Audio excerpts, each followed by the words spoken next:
1 Timothy chapter 5, picking up in verse 3, and we'll read through verse 16. Here's what the Word of God has to say. Honor widows who are truly widows. But if a widow has children or grandchildren, let them first learn to show godliness to their own household and make some return to their parents, for this is pleasing in the sight of God. She who is truly a widow, left all alone, has set her hope on God and continues in supplications and prayers night and day. But she who is self-indulgent is dead even while she lives. Command these things as well, so that they may be without reproach.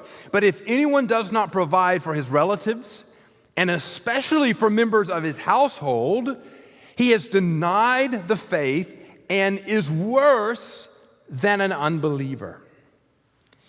Let a widow be enrolled if she is not less than 60 years of age, having been the wife of one husband, and having a reputation of good works. If she has brought up children, has shown hospitality, has washed the feet of the saints, has cared for the afflicted, and has devoted herself to every good work. But refuse to enroll younger widows. For when their passions draw them away from Christ, they desire to marry, and so incur condemnation for having abandoned their former faith. Besides that, they learn to be idlers, going about from house to house, and not only idlers, but also gossips and busybodies, saying what they should not. So I would have younger widows marry, bear children, manage their households, and give the adversary no occasion for slander. For some have already strayed after Satan. If any believing woman has relatives who are widows, let her care for them. Let the church not be burdened, so that it may care for those who are truly widows.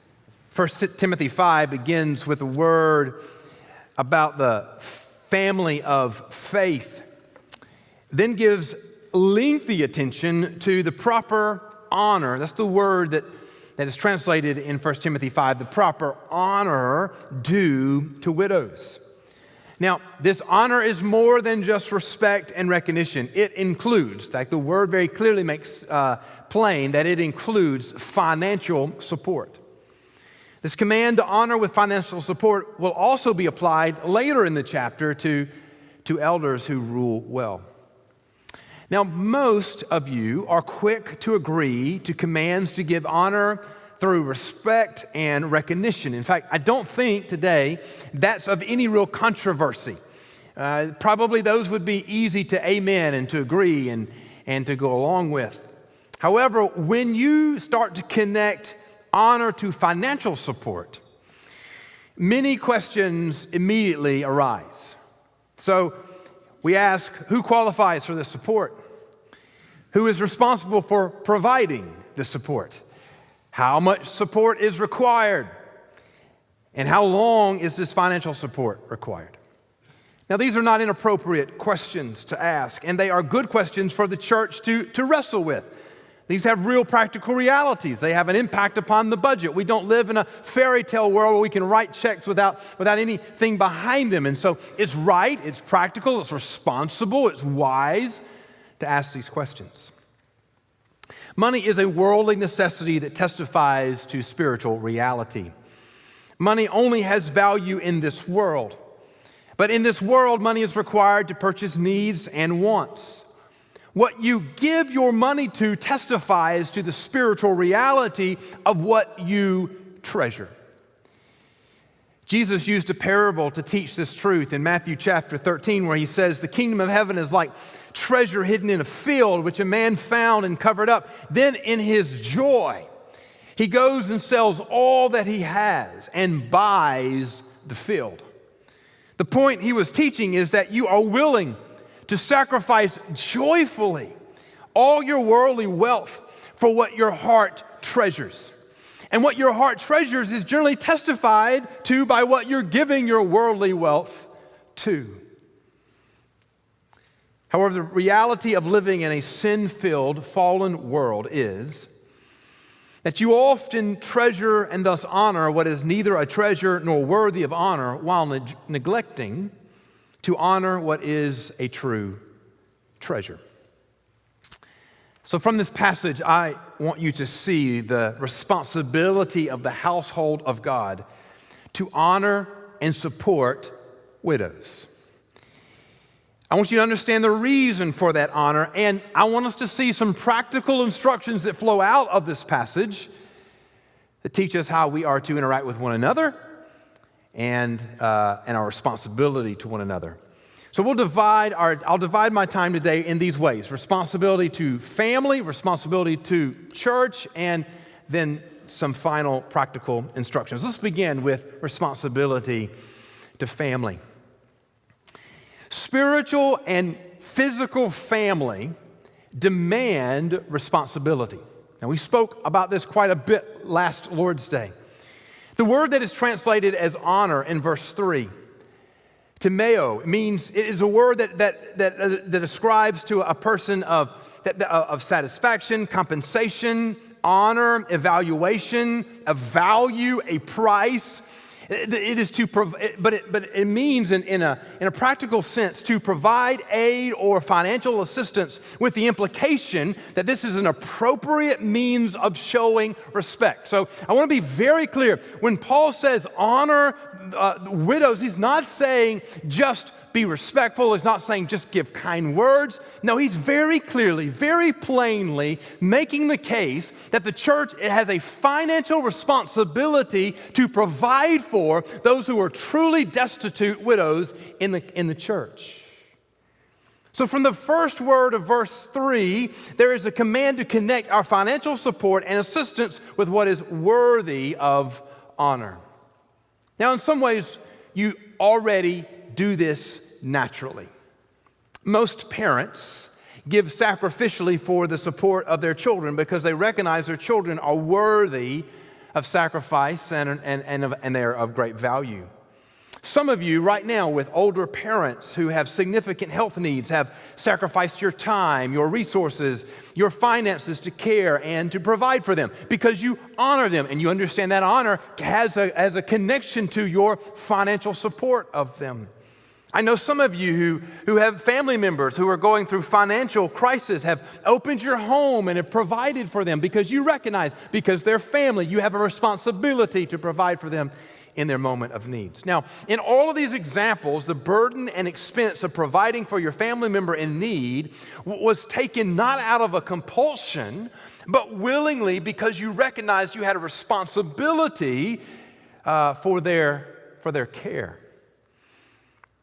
Verses 3 through 16 connect this understanding of responsibility not just to the family of blood kin, but to the family of faith.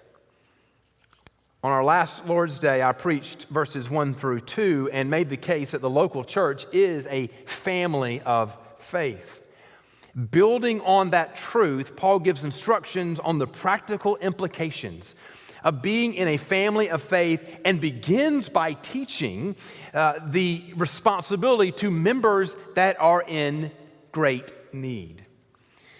In the first century, widows were a special class because of their limited support options. There was no expectation of retirement in the first century, so most men would work until they died. Women were supported through the family structure. So before marriage, women were supported in the household of their father. At marriage, they then were supported by the household of their husband. In most cases, if their husband died, they were then supported by their sons. And so their support was always connected to the family unit. But the reality of it is, there were always cases that were exceptions, that were unusual in their reality of lack of support. So a widow with no sons and no other family would have no honorable way of supporting herself in the world. The book of Ruth describes the desperate situation that Naomi and her two daughters-in-law find themselves in when Naomi's husband died and then both of her sons die, leaving her and her two daughter-in-laws widows without any source of support. The church's responsibility to one another is like that of blood kin. The widows of the church who have no other source of support should be honored and supported as you would honor and support a family member. The church has a tangible responsibility to the members in need. Now, that's broad, but a secondary reality to that is that responsibility requires proper order. The command is very clear. Honor widows who are truly widows. So financially support those who are truly destitute and in need. As mentioned earlier, such a command immediately elicits questions about the particulars, who and how much. You'll notice that even in the first sentence that gives the command, there is a qualifier. So the qualifier is, in the ESV, it says, who are truly widows. Some of you are more familiar with the King James rendering of this, who are widows indeed, as a distinction there. A widow is a woman who has lost her husband to death and remained unmarried. Now, some widows would continue to enjoy the support of their family. So, though grieved, they would not be destitute or without support. But other widows were left without any support of any source of support, and were both grieved and destitute without any form of support. Paul uses the distinction of truly widows, or as the KJV puts it, widows indeed, to classify this second situation. So he's not talking about just all women who have lost their husband to death. He's talking about specifically women who have lost their husbands to death and have no other legitimate source of support and are truly destitute and in great need. And before moving forward to the particulars of the qualifications for being truly widows, I think there's a need here for us to point out the need for proper order in the church. The qualifications for widows worthy of support assume, there's some huge assumptions here. It assumes that the church has properly ordered elders and overseers, leadership that has provided discipline in a well-ordered membership that can testify to these qualifications. So these qualifications for who qualifies and who doesn't qualify assume that the church is well-ordered in its leadership, in its discipline, and in its membership. Like so many other things in this world, what happens downstream is dependent upon what happens upstream. And friends, I just want to tell you over and over again, we come to this, the church will not be able to obey the command of chapter 5 unless it's obeyed the commands of chapter 3. And so there's a sense here, friends, that you can't just lift this out and disconnect it from the rest of the letter and say we ought to do this. No, we need to be obedient all the way through. Be obedient to our leadership structure. Be obedient to our membership structure so that we can be obedient to these things as well. In verses 9 through 15, Paul gives the requirements and restrictions for those who should be enrolled to receive church support. Now, the enrollment requirements in verses 9 through 10 are these. Women had to be 60 years or older. There had to be a testimony of faithfulness in marriage. And there had to be a testimony of good works. And then he even gives some particulars of those good works where he says they raised children, they demonstrated hospitality, they served the saints. I think it's particularly focused on serving the members of the church, and then cared for the afflicted. I think that's more a broad sense of caring for those who are in crisis, whether in the church or out of the church, and devoted to good works, serving God. And then he gives some enrollment restrictions. He says, no young women. And he says because they're not prepared for a life totally devoted to the church ministry, and it would be better for them to be about the labor of marriage, children, and home. And we'll speak about that later. And he says the other restriction is any woman who has support or should have support. That's an interesting distinction there. Has support or should have support from family. That would be verse 16. Being enrolled is to be put on a list.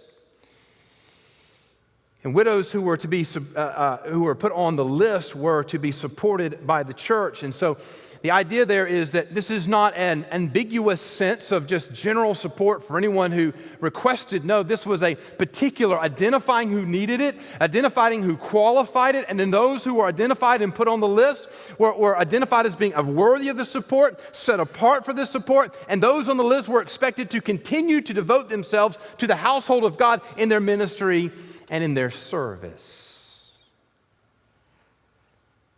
Brothers and sisters, we have a responsibility to the family of faith. Secondly, we all have a responsibility to the church. Now, there's some things I think that this passage teaches us about the church. First is that the church must honor what honors the Lord. Now, modern readers may find this passage and its commands to be unsettling, in part because the specifics of these commands do not fit well into modern expectations of no standards, no judgments, or expectations. So we're living in a world, and listen, you can find the examples of this in just about everywhere you go, where there is an expectation, there's no standards, no judgment, no requirements. And so whatever you want to do, you ought to be able to do. And these restrictions and these requirements don't fit well with that modern sense of rejecting such things. An unfaithful, a wrong reading of this text would be to teach that this text is saying the church is responsible for financially supporting all women who have been widowed. Or that the church's primary task and role is to provide the welfare assistance for those in need. Now, the church may find it good and right to provide welfare and assistance to those in need, but it's not teaching that's the primary task of the church, and it's certainly not teaching that it's the command of the church to provide assistance to all women who have been widowed. The primary focus of the church is the gospel. What dictates the church's efforts is the gospel and the word of God, not cultural expectations or demands. Those who were eligible to be put on the list were women who demonstrated a lifelong testimony of gospel service and devotion. Now, that's the positive side. Those who were eligible to be put on the list were women who were widows, who had no other source of support, and had demonstrated a lifelong devotion to the gospel, to the work of the gospel, evidence of salvation in their life. That's the positive side of saying that. The negative side of saying that is what modern culture would not celebrate, and that is that this is not a command requiring the support of those who have no testimony of gospel service and devotion to the Lord and who are in need. Now, here's the reality, friends. There's a lot of need in the world. There has always been a lot of need in the world. And particularly if you've lived wickedly and secularly, sometimes that produces in your life even greater need. Now, there may be a sense of support for just gracious giving and kindness that can be given, but this passage is not that passage we would go to for that. This passage is talking about those who are to be supported completely financially by the church, and there's those who have been widowed, who have no other support, and have demonstrated a historical testimony of gospel service, a historical testimony of evidence of salvation, not just simply those who find themselves in great need. Certainly, the church shows kindness and grace to those in need. This would include widows regardless of their testimony. However, the commands of chapter 5 relate not to the service of the church to the community, but the honor of the church to the gospel. That's the issue here. The church is honoring and supporting the testimony of the gospel here. The honor and support commanded to widows in chapter 5 is a reflection of what the church loves and honors. These women are not receiving a handout. They're not receiving the honor that is, they are receiving the honor that is a worthy response to their testimony of faithfulness and devotion that they continue to give to the Lord and to the church. What the church loves, it will honor and support. So let the testimony of the church be that it honors what the Lord honors. Testimonies that are worthy of honor. And secondly, the church honors established testimonies. The women who were to be enrolled to receive support from the church were expected to give the rest of their lives to the service of the church. So this was not just receiving support with no expectations. There was an expectation that they were going to devote themselves to good works and devotion to the work of the church. Part of this devotion was an expectation that they would remain single. Now, this is not a teaching that singleness is preferred or even godlier. This is a recognition that these women would give their hearts, their minds, and their service totally to the Lord. So verses 11 and 12 are a restriction against younger widows from being enrolled because they are likely to remarry and abandon the commitment made to the church. So that's the issue here. Those who have been supported by the church, there's an expectation that they're devoted to the church, and the restriction of younger women was they're not quite ready for that type of commitment. The expectation for future ministry was founded on the testimony of their current ministry. The requirements of verses 9 and 10 are not things that someone wishing to receive support from the church should start doing. The requirements of verses 9 and 10 were the marks of a well-established testimony known and observed by the church. There is a temptation to be more excited by recent decisions and actions than constant testimony. We all can appreciate that. Something new always tends to catch our attention. But let the testimony of the church be that it honors and celebrates the long testimony of consistent faithfulness to the Lord. Now, there's responsibility to family. There's responsibility to the church. But I also think this passage teaches us some practical instructions, and I want to identify them for you here.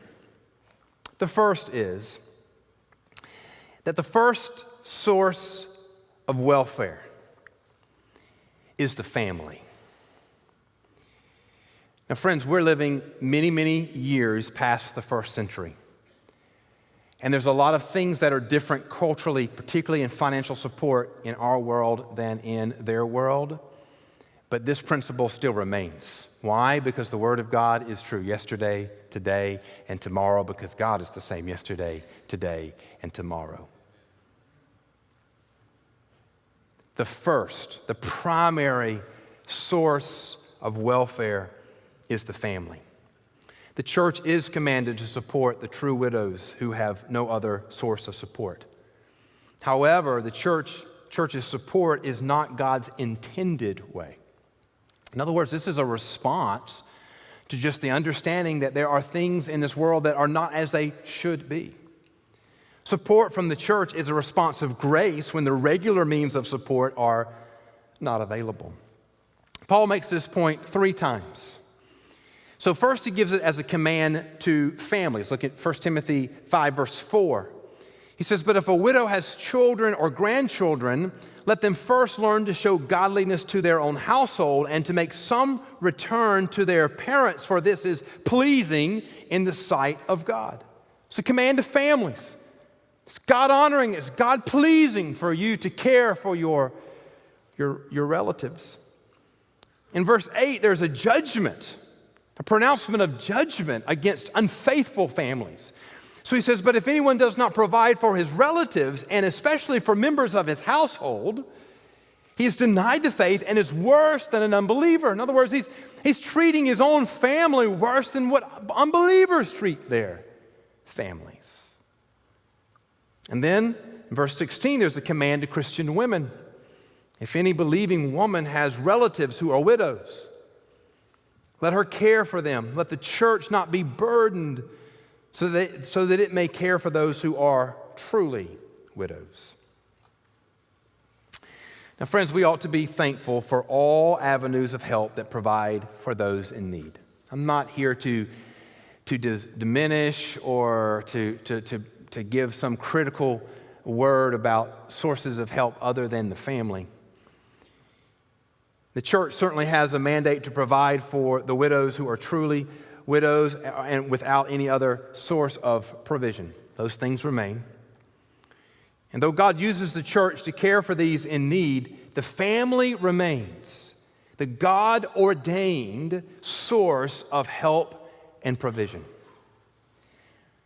So let's be clear. It pleases God for children and grandchildren to show godliness to their own household and to make some return to their parents. That's what verse 4 says.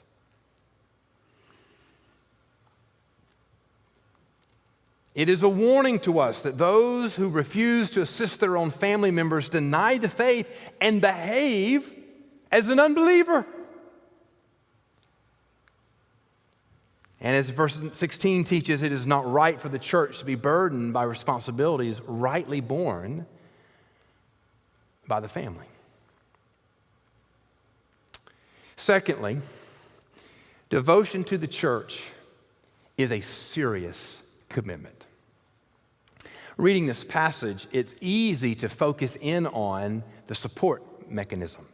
So those who get to receive it and maybe the benefits that it brings, but throughout the teaching, and particularly in the restrictions, Paul makes very clear that there are some dangers, there are some warnings that need to be wrestled with in receiving this support. Verse 12, I just would draw your attention to it, is a serious warning. He says, and so let me back up, verse 11, but refuse to enroll younger widows, for when their passions draw them away from Christ, they desire to marry, and so incur condemnation for having abandoned their former faith. Verse 5 points to the expectation of a widow who has devoted herself to the ministry of the church when it says, she who is truly a widow, left all alone, has set her hope on God and continues in supplications and prayers night and day. That's her labor, that's her tasks. Verses 11, 12, 13, and 14, and 15 identify two dangers of receiving this support. First, receiving it and being unprepared for the commitment of devotion that it's required. And secondly, being disconnected from purposeful labor. Now, part of the restriction against enrolling younger women is that Paul says they're not prepared for the commitment. Verse 11 does not prohibit younger women from receiving support from the church simply because they're young. I want to be very careful here. The age issue is not the issue. The restriction against younger women is a recognition that they're not prepared for the restrictions of the calling. Now, the word that is translated as passion in verse 11, it means the experiencing of strong physical desires, particularly of a sexual nature. Now, desiring sexual union in marriage is not sin. In fact, that's evidenced in verse 14 where Paul says, I encourage them to marry and have children. So it's not the desire for sex inside of a marriage union that's sin here. The issue is being drawn away from the commitment made to the Lord. It is good and honorable thing to devote yourself to the service of the Lord in His church, but do not enter into this devotion lightly. That's the point here. Just don't see the support as something good and don't count the cost of the devotion. The second warning is being disconnected from purposeful labor. Now, friends, we don't have time today, but there's a word here for all of you in this one. Paul identifies three sinful behaviors in verse 13. Idlers, gossips, and busybodies. All three of these were related to being disconnected from purposeful work or labor. Now, I think there's an application here for all of the church, both male and female. The first century had no concept of retirement, so there was no expectation that there would ever be a day in your life free of labor. You were born, and you worked, and then you died. Purposeful labor is God honoring. We were created to work. Now, the sinful, broken reality of this world is that often work is unpleasant and seen as a negative, but when you read the account of the creation of God putting Adam and Eve in the garden, they were in the goodness of the garden before the curse of sin. They worked. They collected the fruit that God had provided for them to eat. And so there's labor there, and it wasn't seen as negative. It wasn't seen as burdensome. That only came in Genesis 3 with the curse of sin. Purposeful labor is God honoring. And being free from it creates opportunities for sinful behaviors that gives the adversary, as verse 14 says, occasion to slander. Slander the church, slander the gospel. Now, I want to be very clear here. No Christian should have the goal to be an idler. Thank you, brother. I'm going to say it again. No Christian should have it as their goal to be an idler. Now, here's the scary reality. In our first world reality, idling is seen as something desirable.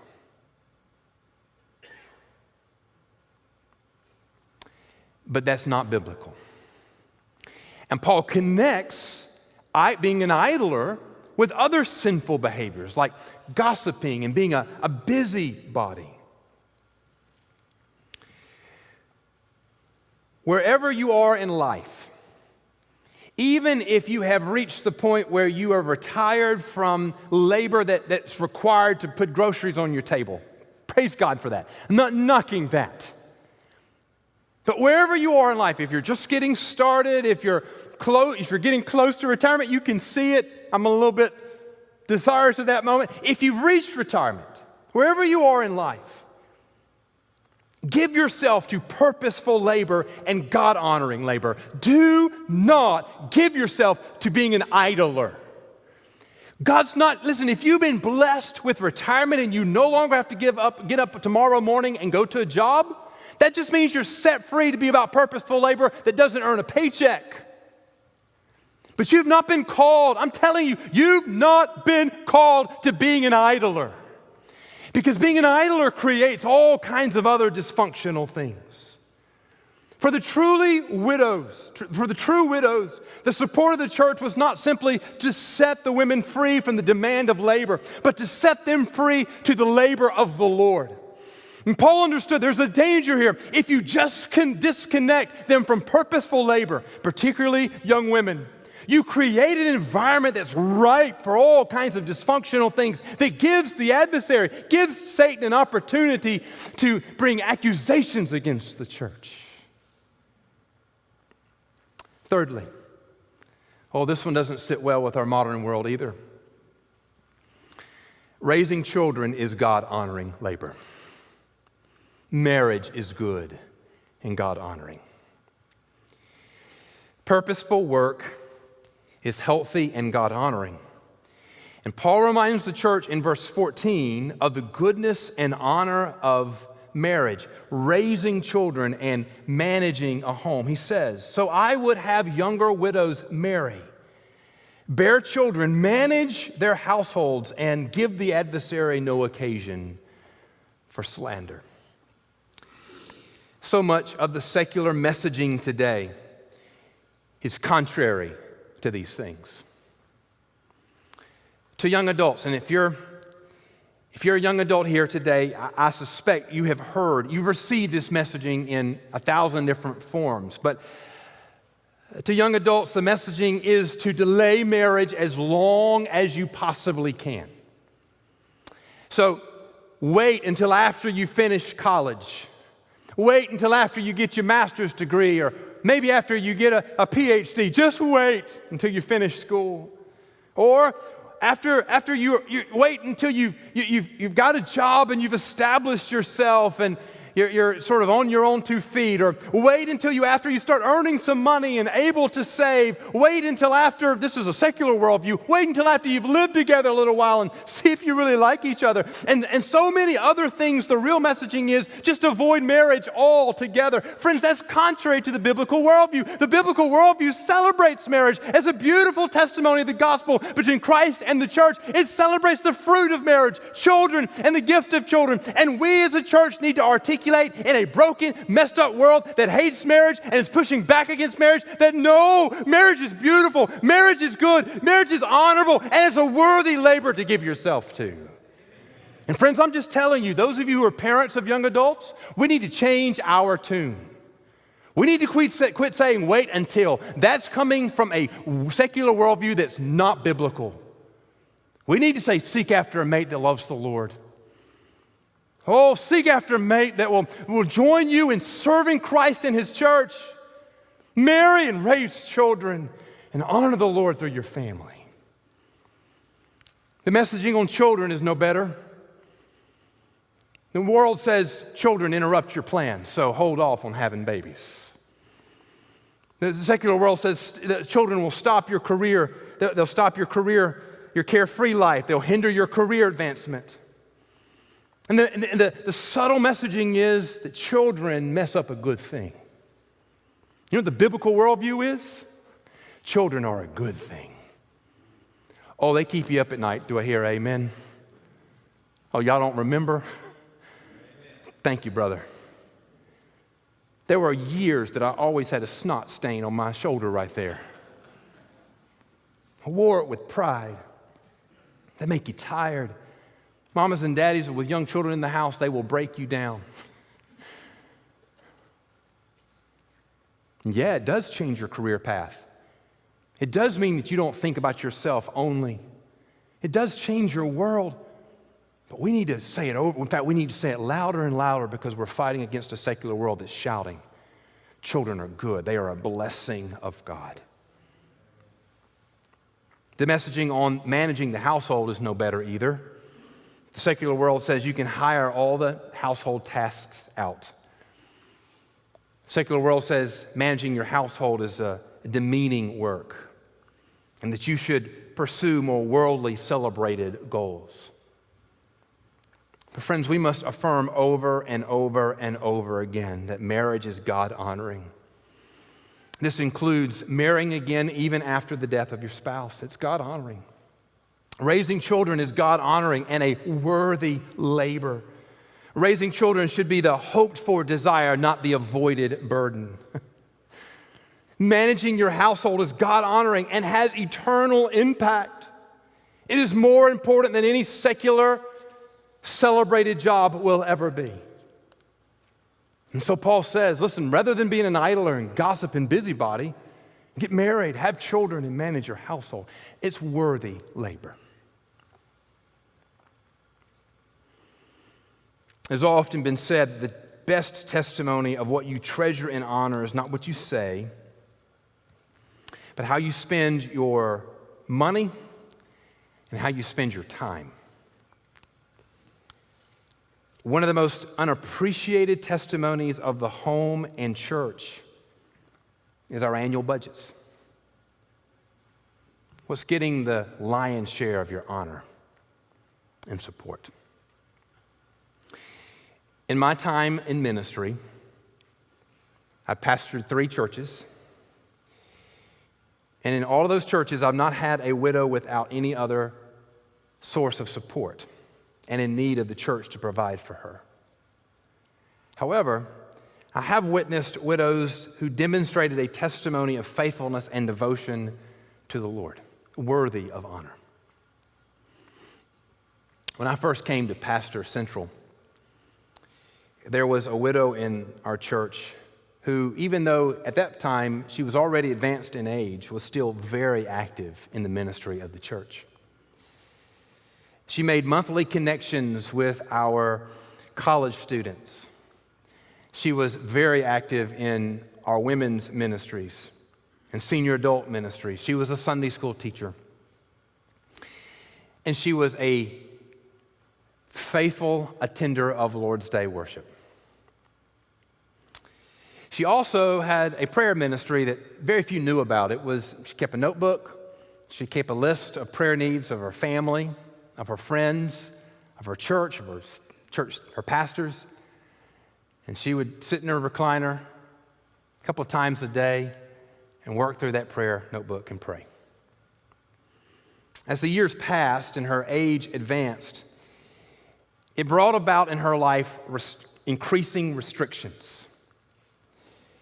When her eyesight grew too dim to write, she had to stop sending letters and communication to our college students. When she gave up driving, she lost the ability to teach Sunday school and be present and active in so many of the ministries that happen on campus here at the church. However, at every moment where her world was restricted, She adjusted her plans and found a new way to minister. When she lost the ability to drive and couldn't teach here anymore, she started a Bible study in her home and began to teach the Bible to her neighbors. At the very end of her life, she was mostly restricted to her recliner. Almost every ministry she had ever undertaken was no longer physically possible for her, but one. Beside her recliner was that prayer notebook. And sitting in that recliner most of the day, every day, she'd work through that notebook. Many of you she prayed for, whether you knew it or not. She prayed for her lost family members. She prayed for the needs of our community. Those of you who are not being faithful to the church, she was praying for you. She was praying for me.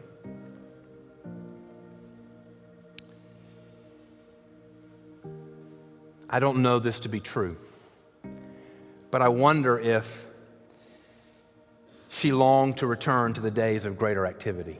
She had been so vital and active in her younger years.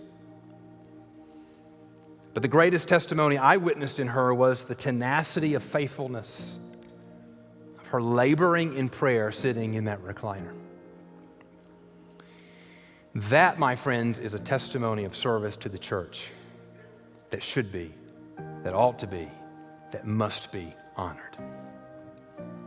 That's the idea here, that the church celebrates that kind of ministry, that the church honors that kind of ministry, a testimony that's been borne out not over a week or a year, but over a lifetime, that's faithful all the way to the last breath, a testimony of service and worthy of honor in their love and devotion for Christ and His church.